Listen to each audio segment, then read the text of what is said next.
Okay, so we went over that the brake lines were in a bad position. They rubbed the tire. So I decided to move them tonight. And I took them loose. And there's no brake fluid coming out of the line or the fitting.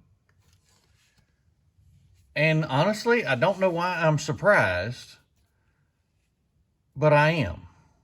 So, yeah, I knew I was going to have to bleed them, but by looking inside, we'll get some light on it there. It kind of looks dry. I may be in for more than I thought. Surprise, surprise. Y'all hang with us. We're going to see what we find next.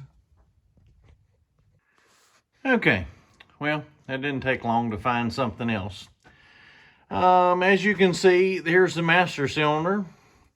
And the line that's normally on the front of the master cylinder, the big chamber, is going to be going to the front brakes.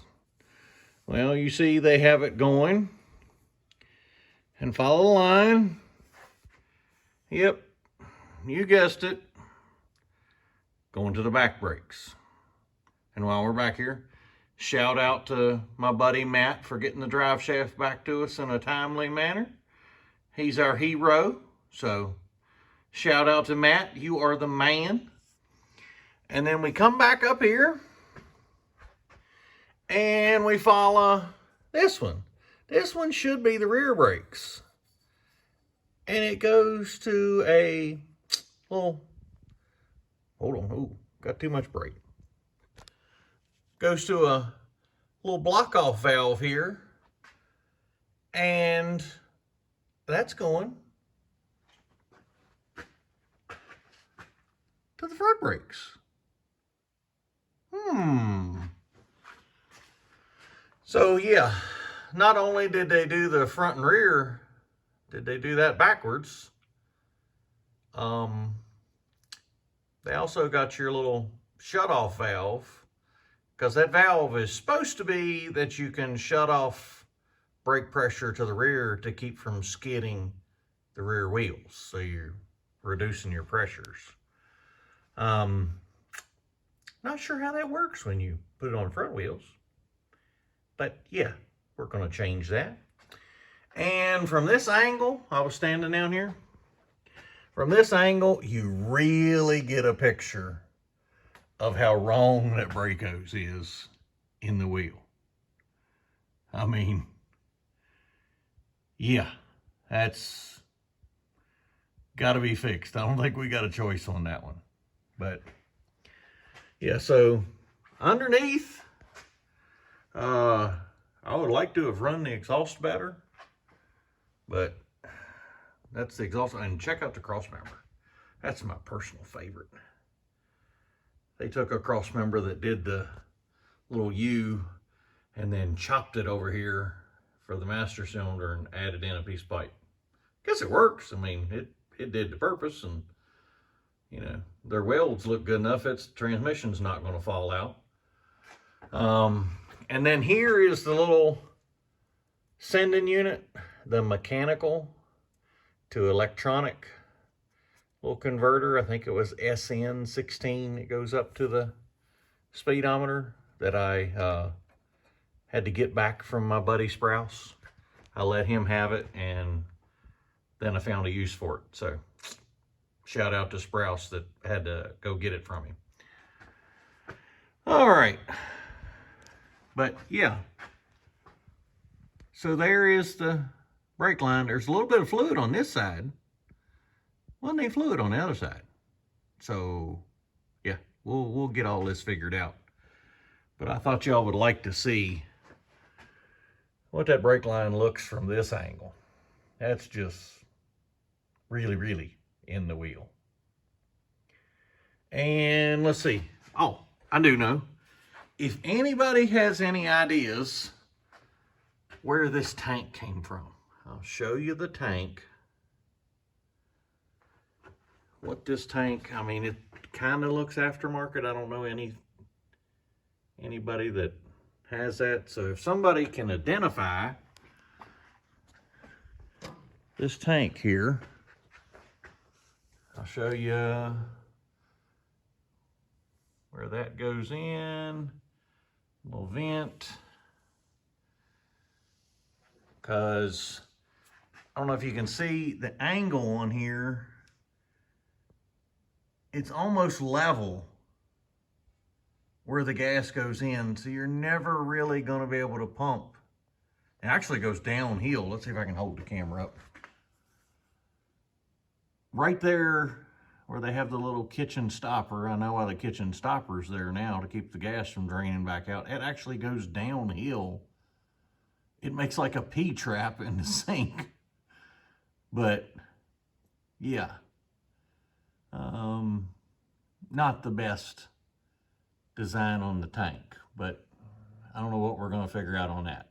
If anybody's got any ideas on that, write in the comments, because at this point I am all open to ideas for how to get a filler neck in that. And he doesn't want to put it inside the floor inside, and I'm with him. I wouldn't want that inside the cab either. So anybody throw in some ideas, whatever y'all got, because yeah, that needs something. So y'all hang with us and we'll see what else we find. Well, folks, surprise time again.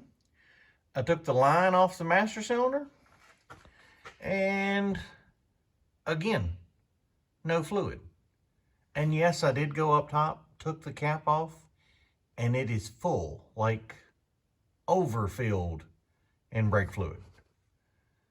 So, yeah. Think we're going to take the master cylinder off, put it on the bench, and do a little bench bleeding and see if if the seals are shot or what's going on. But, y'all hang on. We'll crack another line loose here and see what other surprises we get.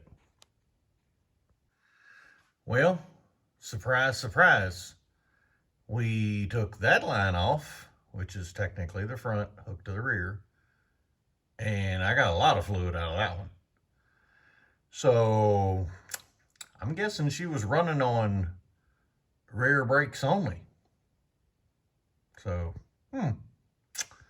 imagine that. But yeah, I'm still going to take the master cylinder off, put it on the bench, and we're going to give it a once over.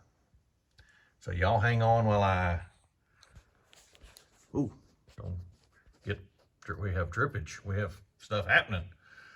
I'm going to take those 2 bolts right there loose, and we'll get the master cylinder out of here. Okay, so we have relocated the brake line. We went from, it was up there in that hole, of course, coming out in the frame, into the tire like you saw. So I located it there because I think I can still actually reach it with a wrench to put the line on the inside and put the clips on. I got it on, but I think I can still actually turn a wrench enough to tighten the line in there. Hopefully so. We'll all find out together. But as you can see, you know, good position there. So let me turn the wheel the other way and I'll show you that. But I think we've come up with a solution. Okay, so you see, going full lock the other way, still have, you know, a little bit of slack in the line. It's not banjo tight or anything. So I believe we've come up with a good solution for that. But yeah, there was no brake fluid all the way back to the master cylinder. I've got the master cylinder out in the vise. We're gonna go bleed that here in a minute and make sure it actually pumps. But yeah, so I think we've got one problem solved. One out of 482 that we found, but that's one. We got one. I got a win. Okay, y'all hang on. All right, So I took the master cylinder out, sat her here in the vise, and did a little test bleeding. Put my little bleeder apparatus, put it over in the top. It had plenty of brake fluid, but no fluid came out of this port. Now the travel on the stroke, you can get that little piston to, push in about that far. Fluid came out of this port at all times. Anytime you were pushing, there was fluid coming out, going back in the top. This port right here, no fluid came out until you were down here at this last little 1/4 inch of bottoming out, and then fluid would move. And yeah, I tried the little syringe and reverse bleeding it, pushing air out, letting it bleed back in, doing the whole thing. I did it several times just to make sure of what I was seeing, and pushing the plunger all the way down. Nothing happens on this line till you get to the, like say, last 3/8 or 1/4 of an inch. Then you can start to see fluid move in the hose. So I'm going to say an internal seals went, because I bled the air out. I bled it out this way, and then I reverse bled it with the syringe, pushed, fluid back up through. So, and it acted the same. It never corrected itself, whether I had the air in it or out. It didn't change it. So we're going to say that one's bad.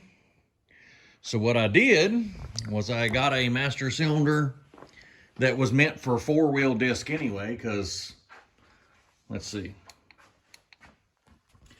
As you can see, this Jewell has the Cadillac, looks like the Cadillac Eldorado calipers, which is kind of funny because I don't know who made this kit, but one caliper's on the back and one caliper's on the front. Not that that really makes a bit of difference in the world, but normally you would use a left and right caliper. On this kit, you use the exact same caliper, both sides. So, yeah, I don't know whose kit that is. If somebody knows, y'all comment below if you know whose kit that is. But anyway, so it's 4-wheel disc brakes. So I went and got a master cylinder. Let's see if I can get there we go. That is 4-wheel disc, and got it in there. And now I just have to fix the lines. And yes, I'm going to put the little residual valves. Yeah, the residual valves. But first I got to show you something.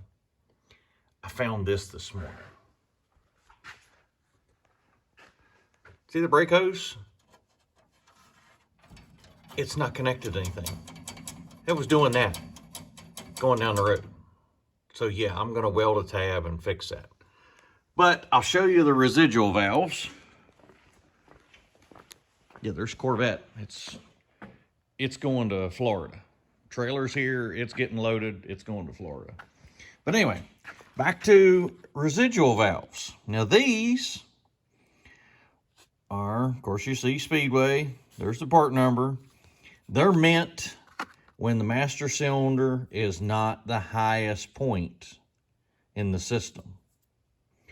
And the crazy little thing is, these are 1/8 pipe thread. They are not a flare fitting. You would think, let's see if I can get that out of there.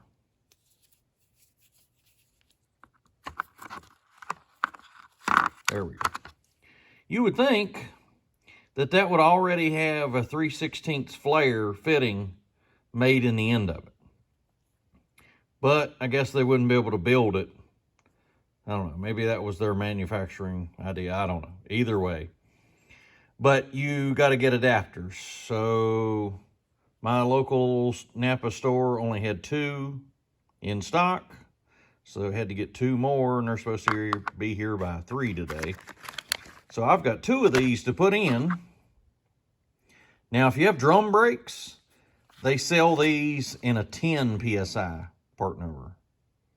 But for the disc brakes, 2 PSI. Put those in. So yeah, those are going to get plumbed in when I get my fittings.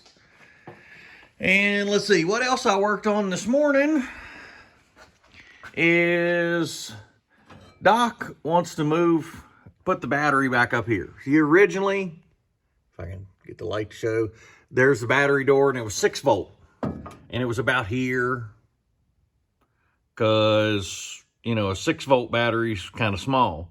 So basically what I had to do was move this down the frame, re-drill some holes, and we're going to put his larger battery under here.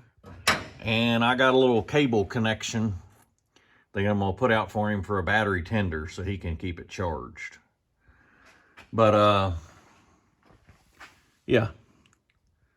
I don't think the front brakes were working at all. I don't think there was any fluid going to the fronts. So I think all stoppage was running off the back. So, yeah. But I think we are on the uphill swing. We are actually putting parts on this thing. We're actually putting stuff back together instead of taking parts off constantly. So, yeah. Like I said earlier, comment about the gas tank if you know anything about it. And yes, we will continue on. I think we're on the upswing. We're like an elephant. We're eating her one bite at a time. But I think she's starting to go our way. So, y'all hang with us. I know there's probably going to be a bunch of episodes on this Hot Mess Express. But we're going to get it. So, how we end every one of our episodes. Thank you, Lord. Thank you for today.